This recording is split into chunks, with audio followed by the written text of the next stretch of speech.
ne peux m'imaginer ce que ce sera quand je marcherai juste à tes côtés. Je ne peux m'imaginer ce que mes yeux verront lorsque ton visage sera devant moi. Je ne peux m'imaginer. Je ne peux m'imaginer.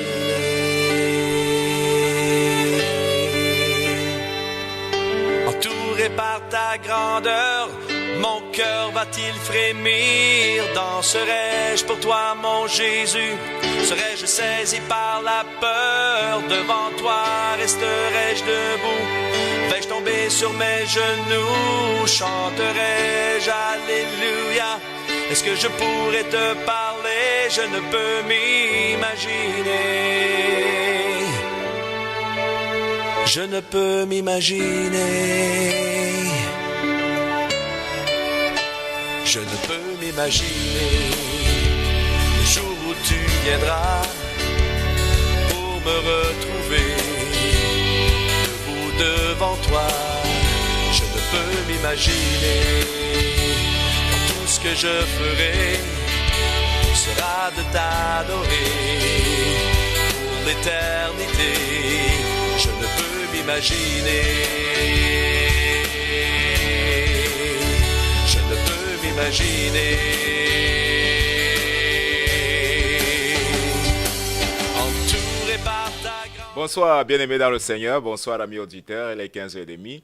Vous êtes bien et bien connectés sur les programmes radiophoniques du ministère Restauration. Vous écoutez en ce moment les programmes du département d'appui aux étrangers, comme à l'accoutumée. Donc, nous sommes très heureux de pouvoir vous recevoir dans votre domicile, ou alors peut-être dans votre lieu de travail ce soir, ou alors ce matin peut-être pour ceux qui se retrouvent peut-être dans d'autres pays, comme le Japon, ou d'autres pays un peu plus dans l'Asie. Donc, nous sommes vraiment très heureux. Nous sommes là ce soir pour partager encore le thème que nous avons commencé la dernière fois, la semaine passée avec chacun de vous. Et nous espérons que vous allez participer. Vous aurez beaucoup plus de participation cet après-midi. Et bien entendu, si vous avez des questions, faites-nous les parvenir. Ça serait vraiment avec beaucoup de joie, avec beaucoup de plaisir de pouvoir vous écouter. Alors, certainement, le titre s'affiche au bas de votre petit écran. Je voudrais rappeler les numéros, en fait, le numéro principal, qui est le numéro de contact, où vous pouvez nous faire parvenir vos questions par WhatsApp. Donc, pour ceux qui sont à l'extérieur, c'est le plus 55. Le 55, en réalité, c'est le code du Brésil. Donc, nous avons plus 55, 51. Nous avons également les numéros 981. 12 ou alors 64 12 49. Je reprends donc 55 51 9 81 64 12 49. Alors donc bien aimés dans le Seigneur, nous avons donc commencé la dernière fois. Pour ceux qui sont par YouTube, vous pouvez nous écrire directement, nous faire parvenir vos questions. Nous serons très heureux de pouvoir les lire. Votre participation, votre suggestion également sont d'une très grande capitale. Alors avant de pouvoir commencer, nous allons nous incliner dans la prière et demander encore une fois de plus la grâce du Seigneur afin que nous puissions véritablement encore être édifiés ce soir. Seigneur, nous voulons bénir ton nom, nous voulons te rendre grâce. Parce que toi seul encore, tu nous donnes le privilège et l'opportunité d'être là, Seigneur Dieu, cet après-midi. Je te prie, Seigneur Dieu, afin que tu puisses conduire une fois de plus toutes choses. Que tu puisses, Seigneur Dieu, bénir nos auditeurs, ceux-là qui sont déjà là, Seigneur Dieu, en contact. Et ceux-là qui vont, Seigneur Dieu, être connectés même bien après. Que ta grâce, Seigneur Dieu, les accompagne. Et que, Seigneur Dieu, ton esprit puisse encore nous instruire. Merci Seigneur Dieu de pouvoir encore le faire ce soir dans le nom de Jésus. Amen. Alors, bien-aimés dans le Seigneur, le chrétien du désert et le chrétien de la terre promise. Alors, la dernière fois, nous avons commencé à aborder ce thème et je suppose, je vais juste rappeler euh, qu'est-ce que nous entendons par le chrétien du désert et qu'est-ce que nous entendons aussi par le chrétien de la terre promise. Hein. C'est quelque chose d'assez important donc de pouvoir rappeler. Alors, juste pour planter le décor et rappeler un peu ce que nous avons eu à voir, euh, Dieu a appelé un homme, hein, lorsque nous lisons l'histoire donc, du peuple d'Israël dans l'Ancien Testament, dans le livre de Genèse, dans le livre d'Exode par la suite. Et nous voyons Dieu qui appelle Abraham, il appelle Abraham de pouvoir quitter sa terre, de pouvoir quitter sa parenté et d'aller dans un territoire où il a promis de pouvoir lui donner. Et Dieu en fait dit à Abraham que voici, c'est à ta descendance que je vais donner cette terre. Hein, je veux former un peuple, une descendance à partir de toi. Et de cette descendance donc sera donc mon héritage à moi. Et c'est par lui que naîtra, que viendra le Messie. En fait, c'est pas le peuple d'Israël.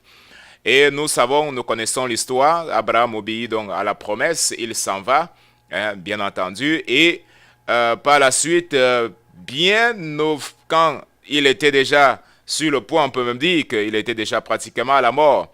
Et Abraham, n'ayant pas encore de fils, n'ayant pas encore d'enfant avec sa femme Sarah, alors, bien entendu, Sarah, justement, va faire cette suggestion à Abraham qui va accepter de pouvoir, à partir donc de la fille esclave, ou alors de la femme esclave qui est avec Agar, de pouvoir concevoir et enfanter dans un enfant dont le nom est Ismaël. L'histoire est bien connue. Mais ce n'était pas Ismaël qui était le fils de la promesse. Le fils de la promesse, selon ce que Dieu avait établi, était donc Isaac et devait venir de Sarah. Donc, devant cette situation donc, où Sarah avait déjà de l'âge assez avancé, pratiquement donc 90 ans et Abraham proche de 100 ans, voilà donc la promesse de Dieu lorsque vous lisez dans le livre de Genèse. Alors Dieu va visiter Abraham mais lui dit, je n'ai pas oublié ma promesse. L'année qui vient, ta femme, je reviendrai, dit l'ange du Seigneur, et ta femme Sarah, elle aura un enfant. Et c'est comme je t'avais justement promis, tu peux en être sûr qu'à partir donc de ta descendance, toi et ta femme Sarah, que viendra le peuple que j'ai décidé de former, le peuple d'Israël, qui sera donc ce peuple que je vais conduire. Alors la proparesse, il semble que, bien entendu, devant cette situation pratiquement impossible, et c'était vraiment aussi impossible, il veut dire, mais c'était impossible à l'homme, mais ce n'était pas impossible à Dieu. Et donc, voilà que Dieu, donc, par la suite, Isaac, justement, va naître. Et nous connaissons l'histoire, je vais écouter donc l'histoire pour entrer véritablement dans le vif du sujet, ce que nous voulons parler ce soir, le chrétien du désert. Alors, Dieu, donc, par la suite, Abraham va avoir, donc, Isaac, après donc Isaac va venir Jacob et Isaïe, après donc de la descendance donc de Jacob que va naître le peuple d'Israël, bien entendu, à partir également de son fils Joseph qui avait deux enfants, pratiquement Ephraïm donc, et Manassé, donc qui vont inclure et vont faire partie donc des 12 tribus qui par la suite vont être formées, les tribus d'Israël. Mais sauf que pendant donc un certain temps, le peuple d'Israël sera en esclavage en Égypte. Je fais juste un ramassé comme ça de l'histoire.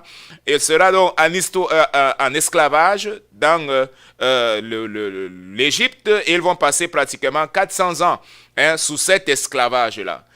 Mais la promesse de Dieu, ce n'était pas que le peuple d'Israël allait rester en Égypte. Dieu avait promis à Abraham et à Isaac, et il a renforcé dans son alliance avec Jacob, que voici, le peuple que tu as, ce peuple qui a été formé, habitera un jour dans sa terre, et cette terre s'appelle Canaan, le pays où mane le lait et le miel.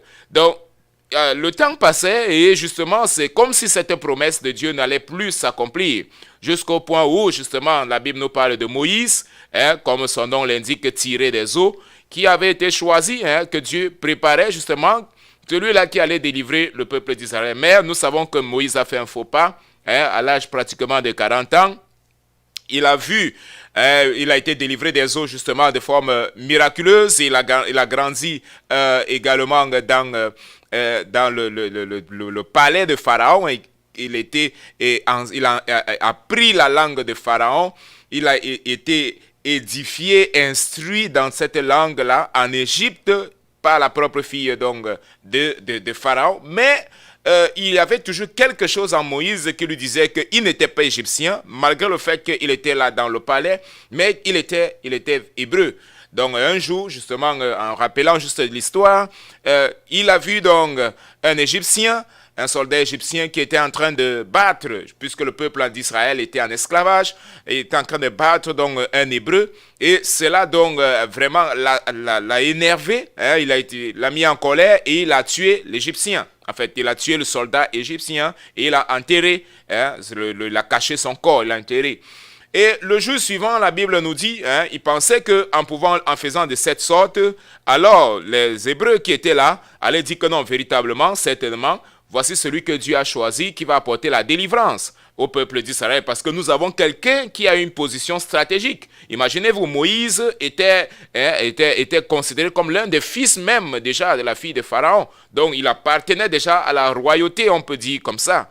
Donc, certainement, Moïse l'a fait pour qu'il puisse comprendre qu'en réalité, voici, il est la personne que Dieu a choisie pour pouvoir leur apporter la délivrance. Mais sauf que le peuple d'Israël n'a pas vu de cette manière. En fait, les Hébreux n'ont pas considéré en fait à ce moment l'autorité. Et la Bible nous dit le jour suivant, après que cette scène donc se soit réalisée, le jour suivant, maintenant Moïse, lorsqu'il passait, il a vu cette fois-ci deux Hébreux qui étaient en train de lutter. Et maintenant, il dit, mais comment est-ce que vous êtes des frères et que vous pouvez vous entretuer? Ça, ça ne peut pas fonctionner.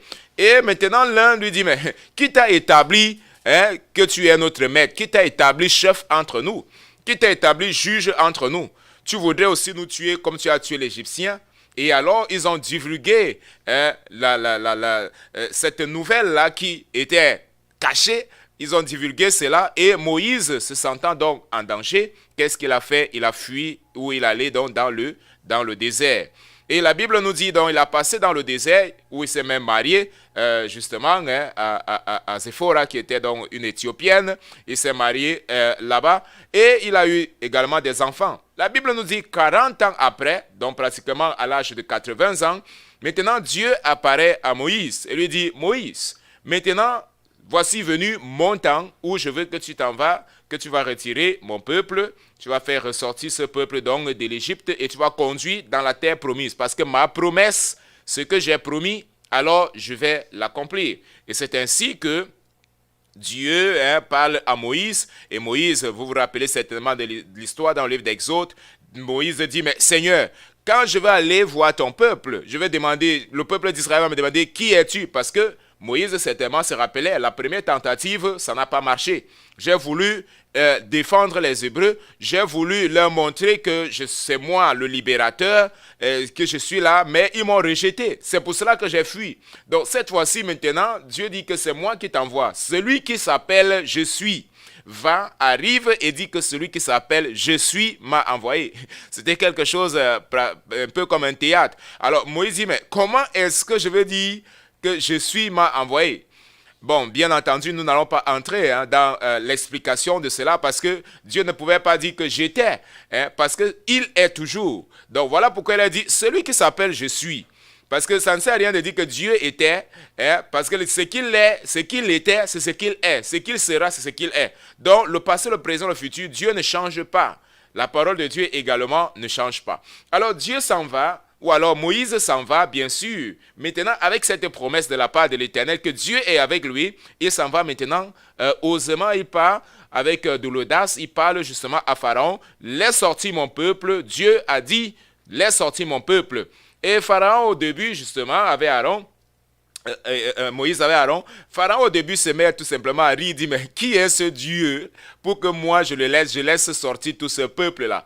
Bon, il est évident que le peuple d'Israël apportait déjà beaucoup de revenus en Égypte parce qu'ils étaient esclaves. Parce que par la suite, nous allons voir que le nombre de personnes qui sont sorties de l'Égypte, certains justement selon les théologiens, c'était plus d'1 million. Imaginez, vous avez plus d'1 million de personnes qui travaillent gratuitement. La main-d'œuvre était gratuite. Donc, Pharaon, justement, et cela est normal qu'il a dû résister. La main-d'œuvre gratuite maintenant va sortir. Comment est-ce que nous allons vivre? Donc, mais Moïse il dit que Dieu a dit, voici que tu laisses sortir mon peuple pour aller le servir dans le désert.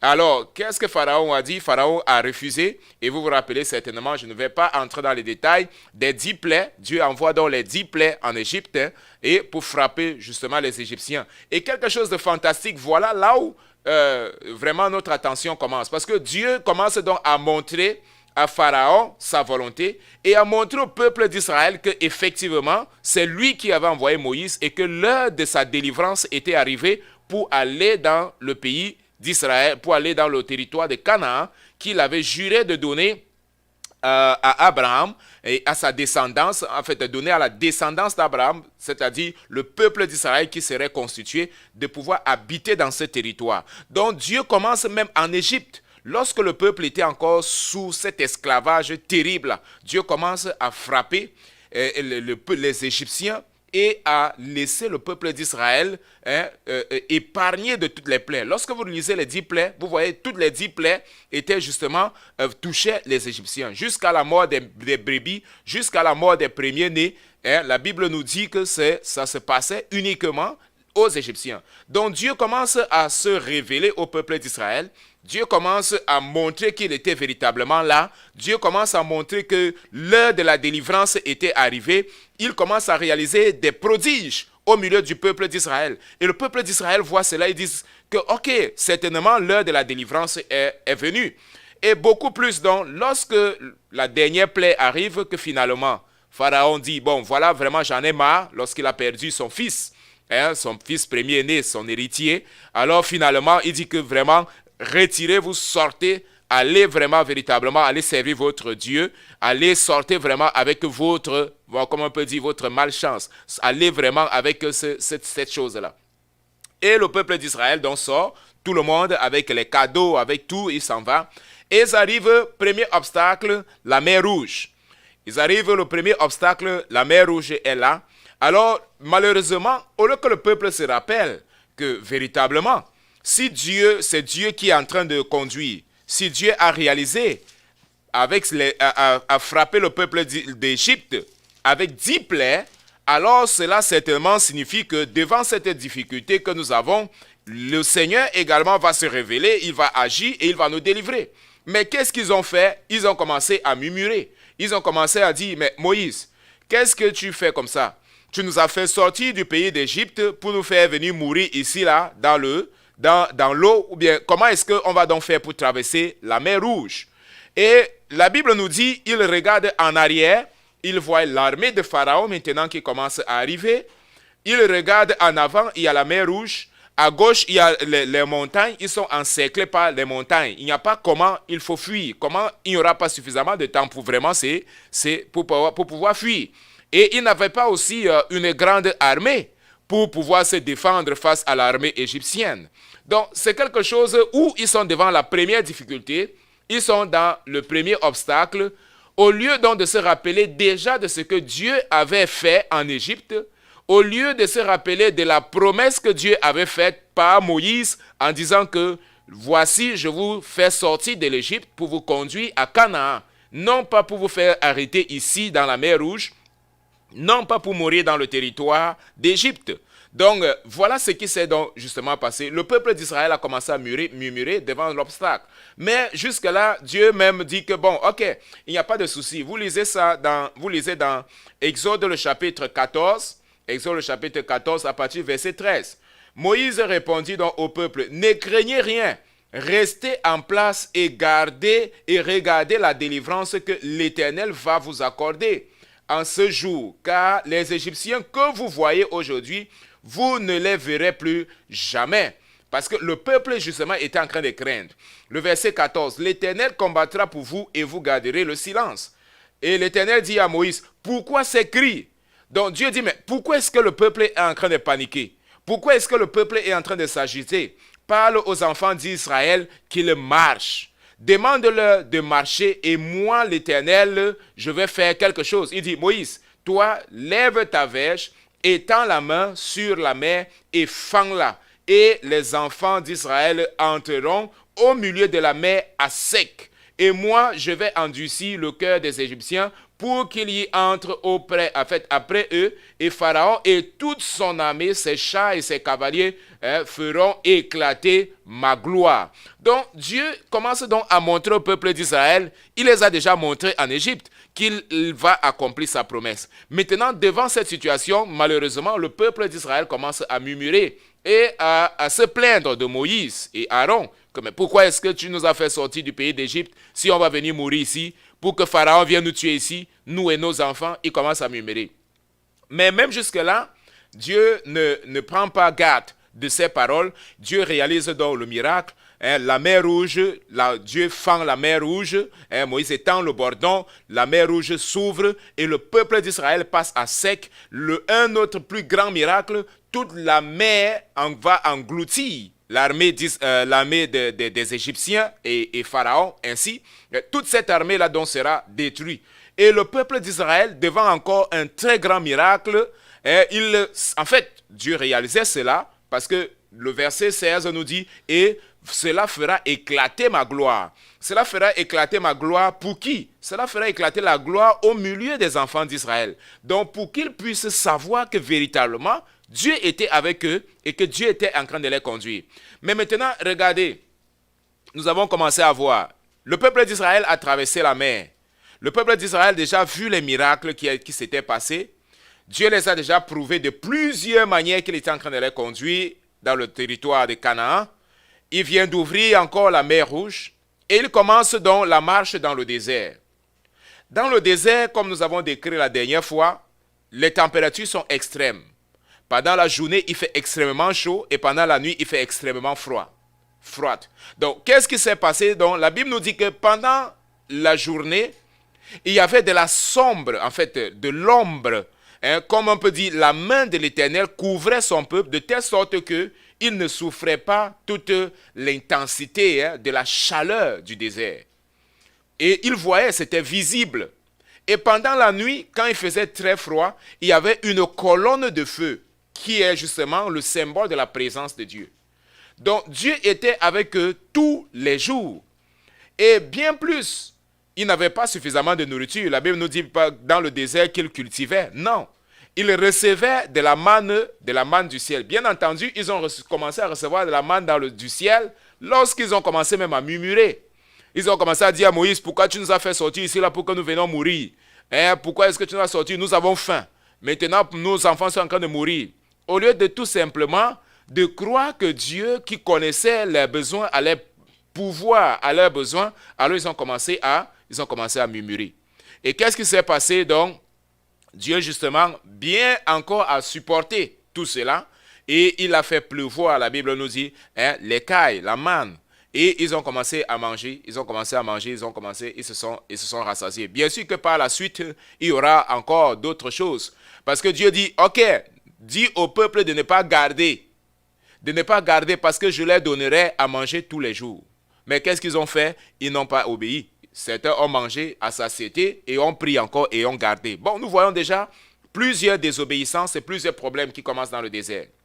Maintenant, théologiquement, ce que certains théologiens disent, c'est que le passage, après la traversée, parce qu'après la traversée donc, de la mer Rouge, on entre immédiatement dans le désert du Sinaï. Dans le désert du Sinaï. Et là, la traversée en réalité du désert de Sinaï, nous avons montré la dernière fois la carte, jusqu'au pays de Canaan, le parcours, selon certains théologiens, était plus ou moins 11 jours. En fait, ça ne devait pas prendre les 40 ans que, par exemple, nous allons voir qu'ils ont passé dans le désert. Donc, c'était un parcours très court, parce que ce même parcours avait déjà été pris par Abraham, leur père. Abraham, lorsque Dieu l'a parlé, il est quitté de la Mésopotamie. Son chemin qu'il est allé en Égypte, il est passé justement par le pays des Philistins, passant par la bande de Gaza, aujourd'hui la bande de Gaza, et il est passé donc par Gaza, le pays des Philistins, pour pouvoir aller en Égypte. Donc c'était le chemin le plus court, c'était le chemin le plus normal, pour pouvoir facilement arriver au pays de Canaan, où l'Éternel avait promis de pouvoir leur donner. Alors, lisez avec moi Exode, le chapitre 13, le verset 17. Parce que la Bible nous dit cela. Exode, le chapitre 13, le verset 17 nous dit ceci. Lorsque Pharaon laissa aller le peuple, Dieu ne les conduisit point par le chemin du pays des Philistins. Regardez ce que la Bible dit. Quoique le plus proche, c'était le chemin le plus proche. En quelques jours, le peuple d'Israël serait directement au pays de Canaan. Directement en quelques jours, certains disent même 11 jours ou 7 jours, une semaine, ils seraient arrivés sur le territoire que Dieu avait promis, le pays où coule le lait et le miel et que Dieu avait promis de leur donner. Mais pourquoi est-ce que Dieu ne l'a pas fait? La Bible nous dit, car Dieu dit, le peuple pourrait se repentir en voyant la guerre et retourner en Égypte. Regardez. La Bible nous dit que le premier obstacle lorsque le peuple d'Israël est sorti, c'était la mer.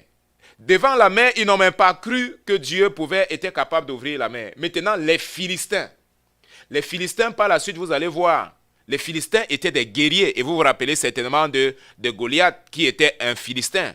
Vous vous rappelez de cela. Donc, les Philistins étaient des guerriers. C'était des hommes forts. C'était des hommes qui avaient une armée puissante. Et qui étaient vraiment, les peuples tout autour des Philistins les craignaient à cause de la force qu'ils avaient. Et imaginez-vous donc Dieu, en tenant compte de cette faiblesse, de ce manque de foi, alors Dieu a dit vraiment ça ne sert à rien de pouvoir les passer, sinon ils vont tout simplement retourner. La Bible dit, de peur qu'ils ne retournent en Égypte, c'était ça, parce que devant même le premier obstacle, la tendance était on retourne en Égypte. Mais regardez, ils étaient déjà sortis de l'Égypte. La dernière fois, j'ai fait cette comparaison. Voilà pourquoi je suis en train de parler du thème, le chrétien de l'Égypte, ou alors le chrétien du désert et le chrétien de Canaan.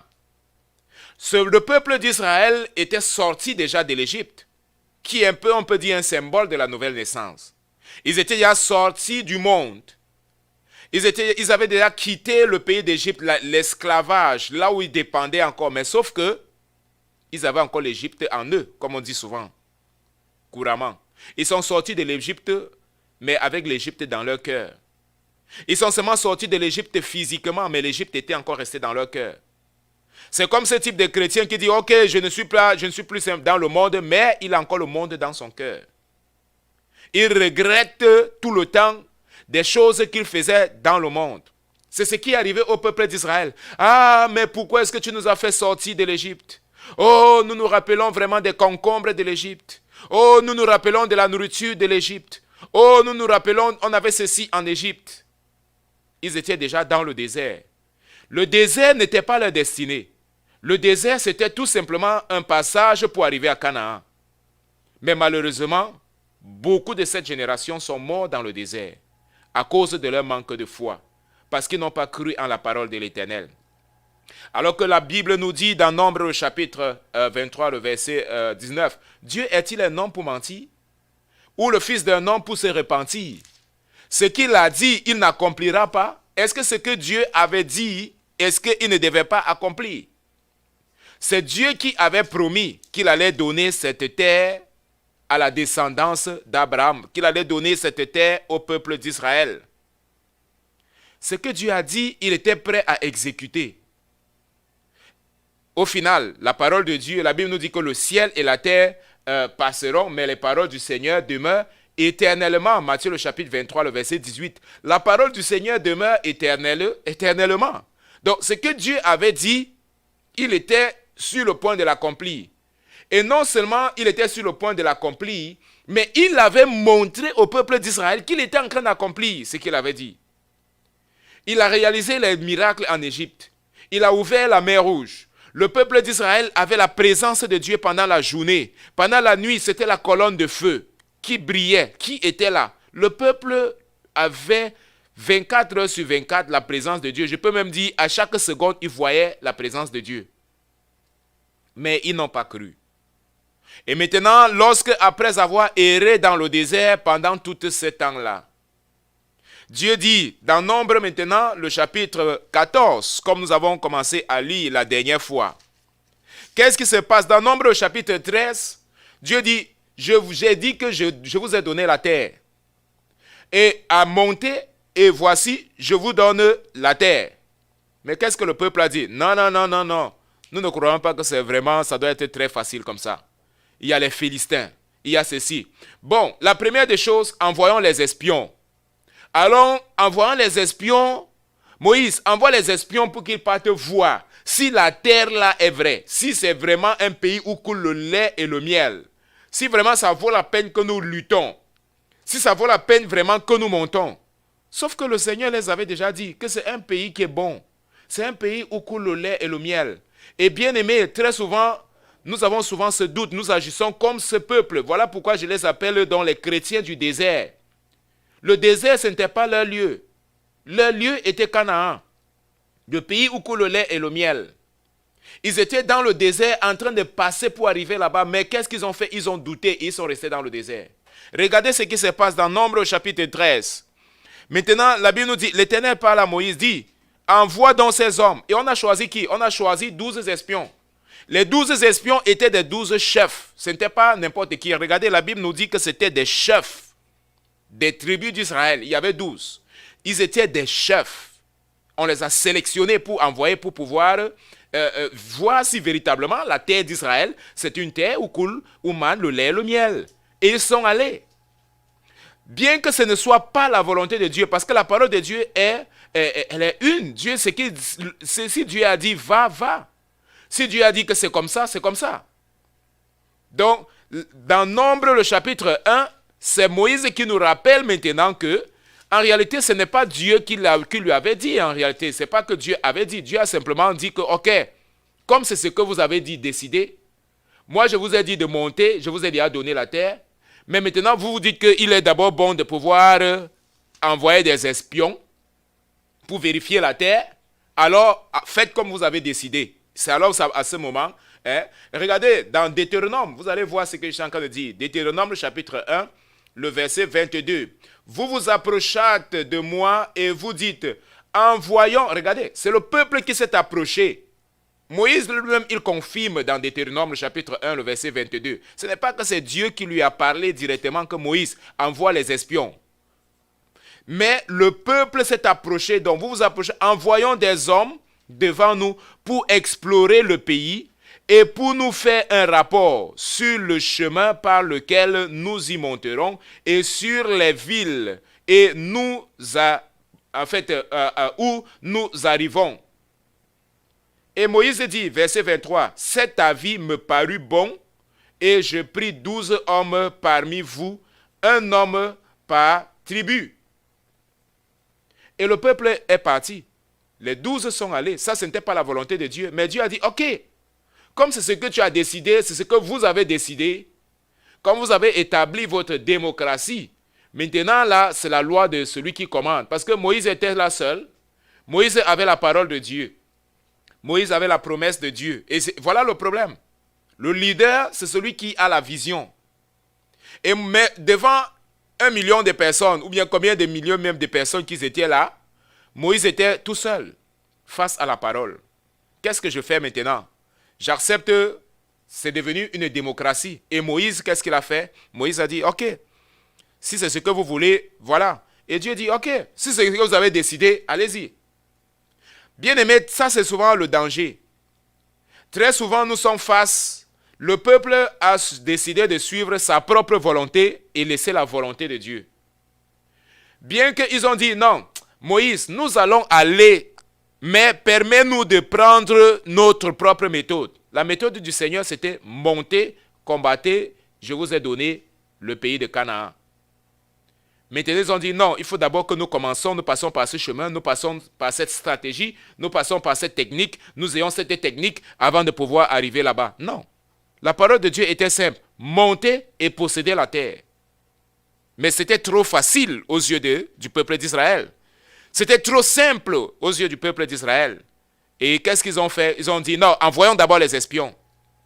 Il faut d'abord que les espions s'en vont et qu'ils voient ici comment est la cité, comment est la ville, si c'est fort, si c'est fortifié. Est-ce que c'est ce que Dieu les avait demandé? Non. Et effectivement, ils sont allés. Regardez dans Nombre au chapitre 14. Dans Nombre au chapitre 13, déjà la fin du chapitre. Donc, ils sont allés, ils ont vu, ils ont vérifié, et lorsqu'ils sont revenus, la Bible nous dit, maintenant, ils sont revenus pour faire le rapport. Verset 27, Nombre chapitre 13. Voici ce qu'il racontait donc à Moïse. Nous sommes allés dans le pays où tu nous as envoyés. À vérité, regardez, à vérité, c'est un pays où coule le lait et le miel. En voici les fruits. Il montre même les fruits. Il montre les résultats. Donc, comme Dieu avait dit que c'est un pays où coule le lait et le miel, il dit, voici même les fruits que nous voyons. C'est un pays où coule le lait et le miel. C'est un pays rempli de bénédictions. C'est un pays vraiment que Dieu a béni. C'est un pays où il y a des merveilles. C'est un pays où vraiment il y a trop de choses, même que vraiment il nous manque les paroles ou que nous pouvons décrire. Voici les fruits du pays. Mais le peuple, verset 28, qui y habite ce pays est puissant, premièrement. Les villes sont fortifiées, très grandes. Nous avons vu les enfants d'Anak. Et quand ils disent les enfants d'Anak, le peuple d'Israël connaît qui sont les Anak. Ils se rappellent justement de ces géants. Et ils vont plus loin. Ils parlent des Amalécites, ils parlent du peuple qui était. Et le peuple, devant tout ça, qu'est-ce que le peuple a commencé à faire? Le peuple a commencé à murmurer. Ah, mais voilà, tu nous as fait sortir du pays d'Égypte. Nous sommes montés ici, vraiment pour pouvoir mourir encore une fois de plus. Regardez ce que va dire Caleb dans le verset Caleb. Caleb fit taire le peuple qui murmurait contre Moïse et dit, montons, comme l'Éternel avait dit, emparons-nous du pays, nous y serons vainqueurs. Si Dieu a dit, ça veut dire qu'il est avec nous. Nous avons vu sa présence tous les jours. Il est avec nous. S'il a dit, montons, emparons-nous du pays et nous serons vainqueurs. Mais qu'est-ce que le peuple a dit? Regardez. Mais les hommes qui étaient là, qui étaient donc allés avec lui dire, nous ne pouvons pas monter. Regardez les leaders. Les 10 autres leaders, des hommes, des guerriers, des chefs, ils disent que nous ne pouvons pas vaincre. Nous ne pouvons pas y aller. Et ils décriaient devant les enfants d'Israël et le pays qu'ils avaient exploré. Ils dirent, le pays que nous avons parcouru pour l'explorer est un pays qui dévore ses habitants. Regardez comment ils commencent à dire. Il dévore ses habitants. Si c'est un pays qui dévore ses habitants, ça veut dire qu'il ne devait même plus avoir personne là-bas. Comment il y avait encore les gens si c'est un pays qui dévore ses habitants? Donc, ils sont entrés maintenant dans une hyperbole. C'est un pays qui dévore ses habitants. Tous ceux que nous avons trouvés, nous les avons vus. Et nous étions devant eux, comme il va dire, comme des sauterelles. Imaginez-vous, bien-aimés, le peuple a envoyé ses guerriers. Le peuple a envoyé ses hommes les plus forts. Et maintenant, ils reviennent, ils disent que nous, au-devant d'eux, nous sommes comme des sauterelles. Alors, imaginez-vous, ça veut dire que certainement les peuples, le restant, dont des soldats, devaient être à les entendre. Ils devaient être peut-être comme des mouches ou même comme des moustiques. Si les hommes les plus forts en Israël étaient comme des sauterelles.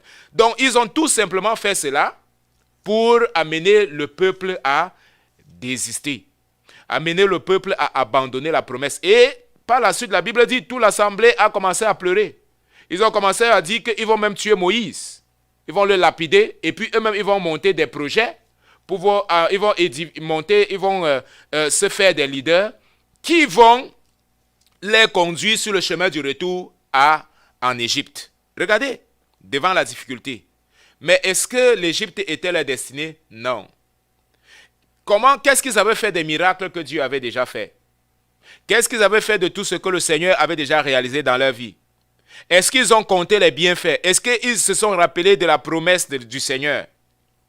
Est-ce qu'ils ont rappelé que ce n'était pas un homme qui avait fait la promesse? Est-ce qu'ils se sont rappelés des prodiges? Vous voyez, bien-aimés, quelle que soit la difficulté que vous traversez, n'oubliez jamais ce que le Seigneur a fait pour vous. Comptez les bienfaits. Il y a un chant qui dit « Compte les bienfaits de Dieu et tu verras combien le nombre en est grand. » Si ce peuple s'était assis et avait commencé à compter les bienfaits de Dieu, ils allaient voir combien le nombre en était grand. Ils allaient voir qu'ils sont en face, ils sont avec le Dieu qui est tout-puissant. Ils sont avec celui qui a ouvert la mer n'était pas un petit miracle. Frapper les Égyptiens, ce n'était pas un petit miracle. Avoir la présence de Dieu tous les jours. Ils ont mangé la manne du ciel. Et c'est ce que le Seigneur leur dit. Deutéronome, le chapitre 14, le verset 21. Par la suite, lorsque maintenant Dieu a dit, vraiment, j'en ai marre de ce peuple, je vais les exterminer. J'en ai vraiment marre. Et Moïse commence à plaider. Deutéronome 14. Moïse commence à intercéder, dit, Seigneur, vraiment, les Égyptiens vont dire que tu as fait sortir ce peuple pour venir les tuer ici, là, dans le désert. Vraiment que tu as été incapable de pouvoir les conduire en Israël. S'il te plaît, en Canaan, s'il te plaît, pardonne-les, Seigneur. Pardonne-les, pardonne ce peuple. Comme si Dieu ne savait pas ce qu'il était en train de faire. Bien, Dieu dit, ok. Regardez Deutéronome, le chapitre 14, le verset 20. Et l'Éternel dit, je pardonne, comme tu l'as dit, ou bien comme tu l'as demandé, je les pardonne. Mais, verset 21, je suis vivant, et la gloire de l'Éternel remplira toute la terre. Tous ceux qui ont vu ma gloire, parce que c'était ça le problème, tous ceux qui ont vu ma gloire et les prodiges que j'ai faits en Égypte et dans le désert, qui m'ont tenté déjà 10 fois, ce n'était pas une seule fois, 10 fois, et qui n'ont point écouté ma voix. Tous ceux-là ne verront point le pays que j'ai juré à leur père de leur donner. Tous ceux qui m'ont méprisé de la sorte ou qui m'ont méprisé ne le verront point. Regardez, voilà la conséquence de la désobéissance de ce peuple. Dieu dit, ok, je vais les pardonner. Et maintenant, la sentence va un peu plus loin.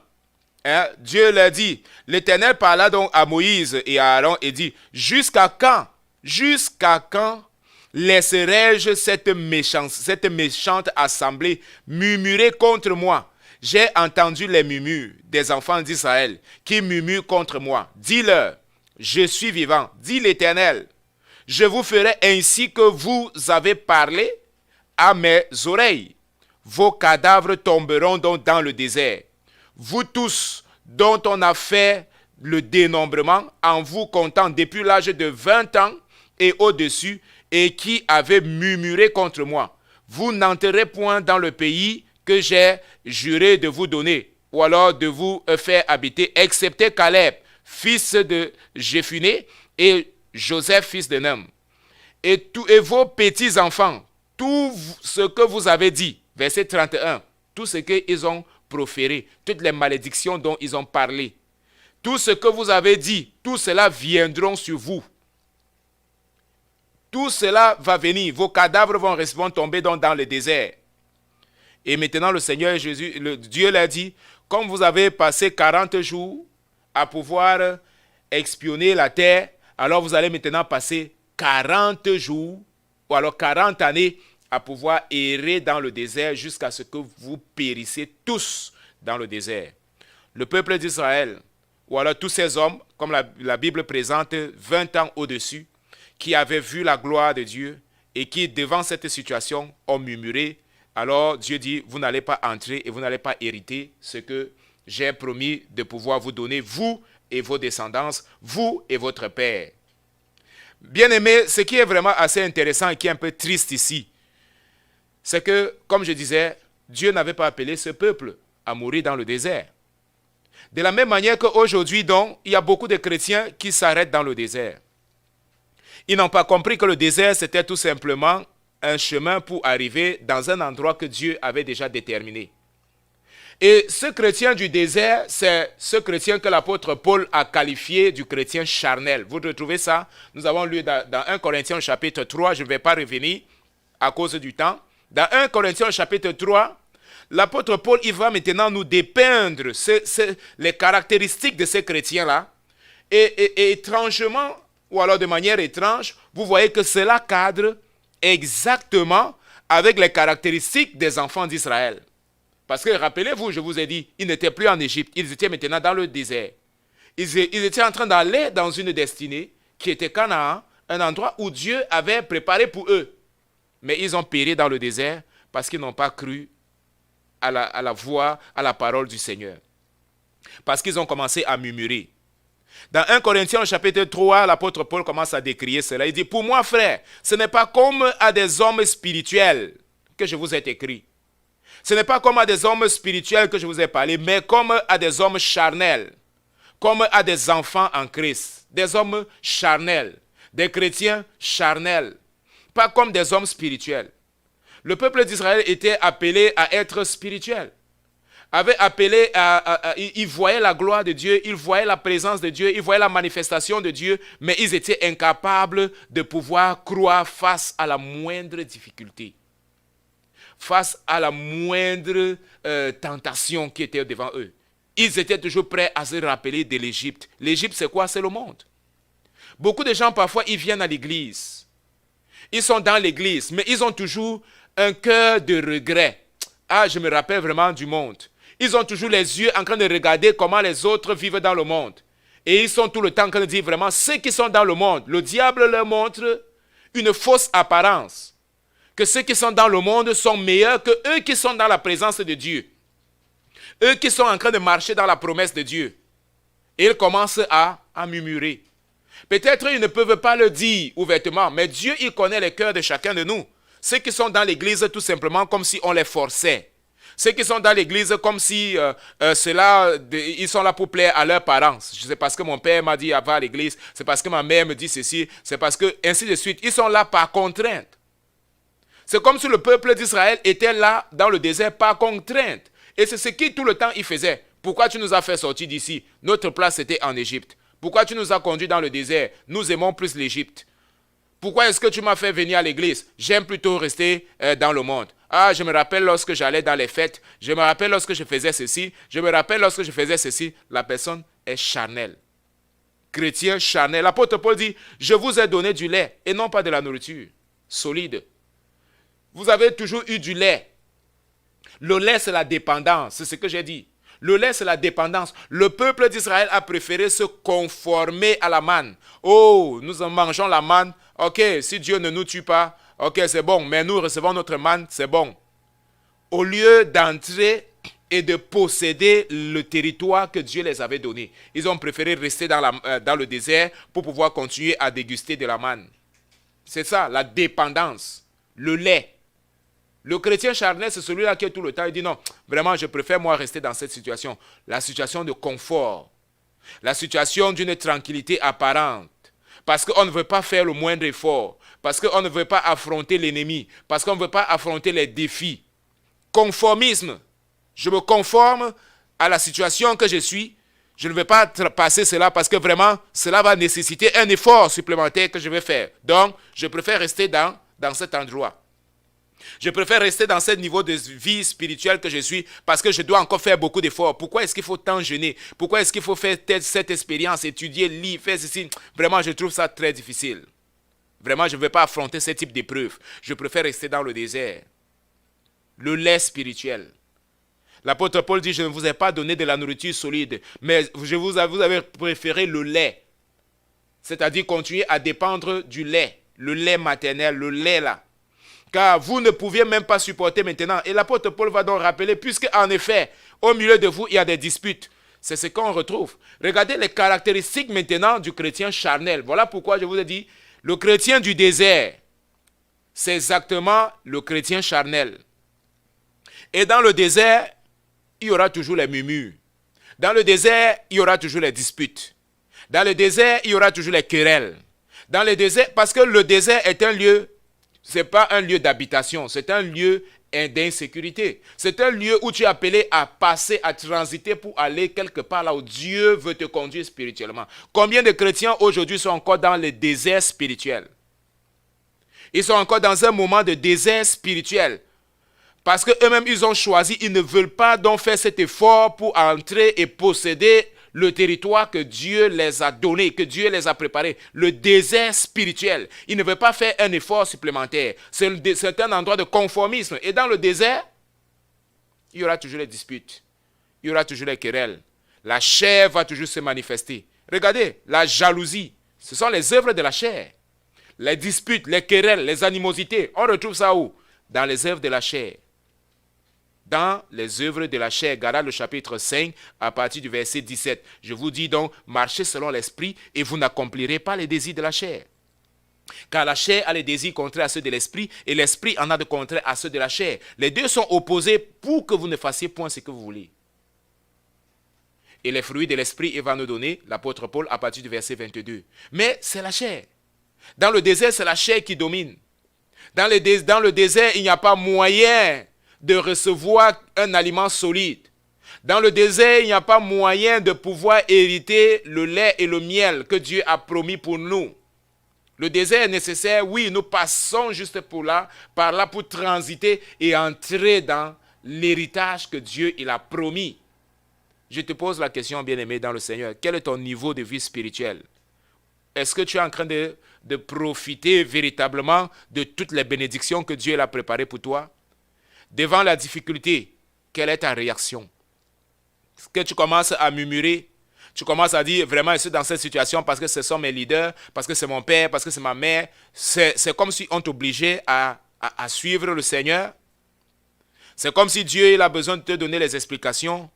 Quel est ton niveau de foi? Est-ce que tu as la foi dans des Caleb? Regardez, la Bible nous dit que vraiment, le peuple, Dieu a détruit tout le peuple. En fait, ceux qui avaient 20 ans et plus. Ils ont erré dans le désert jusqu'à ce que tous sont morts. La Bible nous dit, excepté Caleb et Josué. Même Moïse est mort. Moïse, Dieu lui a dit que tu n'entreras pas. À cause de cet acte, tu n'entreras pas toi-même dans la terre promise. Je vais t'accorder une grâce. Tu vas juste monter là sur cette montagne-là et tu vas voir le pays. La montagne de Moba, si j'ai bonne mémoire. Et tu vas voir juste le pays que j'ai promis de donner au peuple d'Israël. Regardez jusqu'où notre désobéissance ou alors la rébellion peut entraîner quelqu'un. La personne n'est plus en Égypte. La personne est déjà dans le désert. La personne est déjà sortie de l'Égypte. Mais tout le temps, qu'est-ce qu'il fait? Il donne un coup d'œil en Égypte. Il donne un coup d'œil sur la terre promise. Il regarde de loin. Et puis, il se conforme de pouvoir rester en Égypte toujours dans la souffrance. Il dit, au moins, je ne suis pas dans le monde, mais je suis dans l'église avec le monde dans mon cœur. Donc, bien-aimés dans le Seigneur, ce soir, nous terminons par là dans cette deuxième partie, vraiment pour dire que Dieu nous appelle à ne pas être des chrétiens du désert, mais des chrétiens qui vont hériter la promesse que Dieu nous a donnée. Et cette confiance, si Dieu a promis, il est fidèle pour pouvoir l'accomplir. Peu importe le temps, il avait promis à Sarah. Et Sarah, quand elle a reçu la promesse, à l'année que l'ange l'a visité, l'ange dit que je reviendrai l'année prochaine et tu seras ta femme Sarah. Il a dit à Abraham, elle sera enceinte. Elle a ri parce qu'elle a dit, mais je n'ai même plus les désirs. J'ai déjà pratiquement doublé l'âge de la ménopause. Je n'ai même plus normalement mes périodes, normalement pour une femme. Comment est-ce que je peux concevoir? C'était impossible. Mais ce que Dieu avait dit, il avait fait. Qui a créé les périodes? Qui a créé le corps? C'est Dieu qui l'a fait. Et il était capable. De la même chose, il va dire à Marie, Marie, tu vas enfanter un enfant. Mais Marie dit, mais Seigneur, je ne connais pas d'homme, je ne suis même pas encore marié. Il dit, rien n'est impossible à Dieu. Tout est possible si tu crois. Donc, bien aimé, tout est possible si tu crois. Le problème, très souvent, ce n'est pas est-ce que Dieu il peut, mais le problème, c'est est-ce que tu crois? Vous vous rappelez, face à cette situation où la Bible nous dit, lorsque le Seigneur Jésus est descendu de la montagne de transfiguration, il a vu ses disciples, une partie de ses disciples étaient restés au pied de la montagne. Ils étaient en train ils ont essayé d'expulser un démon. d'un enfant qui était possédé parce qu'un père a conduit son enfant.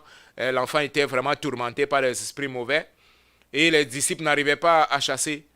Alors, quand le père voit Jésus arriver également, il dit, bon, voilà, si les disciples n'ont pas pu chasser, qu'est-ce qui va se passer? Et maintenant, il voit, il y avait un attroupement. Le Seigneur Jésus dit, mais qu'est-ce qui se passe ici? Et en essayant juste de paraphraser et de vous raconter, d'écouter l'histoire.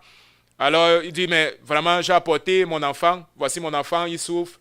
Et l'esprit l'agite. Très souvent, il tombe. L'esprit l'a jeté même souvent au feu. Vraiment, si tu peux, fais quelque chose pour mon enfant. Et le Seigneur Jésus dit, mais comment ça, si tu peux? La question, ce n'est pas si tu peux. La question, c'est est-ce que tu crois? C'est la même chose qui est arrivée au peuple d'Israël. La question, ce n'était pas les Philistins. La question, ce n'était pas les Amoréens. Ce n'était pas si l'armée était forte, si l'armée était solide, s'il y avait les gens qui habitaient la terre ou s'il n'y avait pas les gens qui habitaient la terre. Dieu avait promis. Et s'il a promis, c'est fini. Si Dieu a promis, il a promis. Qu'est-ce qui devait empêcher Dieu de pouvoir accomplir sa promesse? Il n'y avait rien qui pouvait empêcher le Seigneur de pouvoir accomplir sa promesse. Alors, bien-aimé, crois en la promesse. Si Dieu a promis, alors il le fera. Si la promesse tarde, attends-la. Attends-la parce que le Seigneur va réaliser ce qu'il a promis. Alors, je voudrais remercier chacun de vous. Je bénis le Seigneur pour la vie de tous ceux qui ont été connectés encore ce soir. Que le Seigneur puisse vous bénir. Je suis très fier de votre participation. Pasteur, j'ai une question. Est-ce que la Bible parle du peuple égyptien? C'était un peuple noir ou un peuple esclave ou à venir, et ainsi de suite. Bon, là, nous ne pouvons pas vous dire avec certitude que c'était un peuple noir, mais ils avaient tous été créés à partir de la terre. Nous sommes tous poussière, nous retournerons donc dans la poussière. Bon, certains écrits historiques disent que ils avaient des couleurs, ils étaient avec une couleur, les Égyptiens, avec une couleur beaucoup plus obscure, je peux dire un peu comme ça, beaucoup plus noire. D'accord, certains archéologues et ainsi de suite. Hein. Mais bon, je pense que la question n'est pas trop là, mais je promets de pouvoir revenir avec plus de détails la semaine prochaine, puisque l'heure également est pratiquement à la fin. Je voudrais une fois de plus remercier chacun de vous et je vous invite, bien-aimés dans le Seigneur, à croire à la promesse que Dieu a pour chacun de vous. Qu'est-ce que le Seigneur t'a promis? Crois, ne quitte pas, ne sors pas de la position qui t'a placée. Ne regarde pas en Égypte et dis que vraiment c'est mieux de pouvoir être en Égypte. Non, c'est mieux de pouvoir hériter la terre promise. Parce que dans la terre promise, il y a la sécurité. Dans la terre promise, c'est le pays où coule le lait et le miel. Donc je vais prier pour chacun de vous. Merci Seigneur Dieu pour ta grâce. Merci Seigneur Dieu pour ce soir encore. Je te prie Seigneur Dieu pour la vie de chacun de nous. Je te prie pour la vie de tous nos auditeurs qui ont été là, Gerline, Jimmy, Seigneur Dieu, Yvonnette, beaucoup ceux qui ont été connectés avec nous ce soir, Marcus, Seigneur, que ta grâce soit sur chacun et que Seigneur Dieu, ton esprit puisse nous enseigner et nous aider, Seigneur, à ne pas être des chrétiens du désert. Les chrétiens du désert n'ont pas de la foi. Les chrétiens du désert sont dans l'instabilité. Dans le désert, il y a les disputes, il y a les murmures, il y a la jalousie. Mais Seigneur, dans le pays que tu as promis pour chacun de nous, c'est un pays, Seigneur, où coule le lait et le miel. Conduis-nous à cette dimension spirituelle où nous allons expérimenter, Seigneur, des aliments solides pour notre édification spirituelle. Seigneur, merci encore pour ce soir.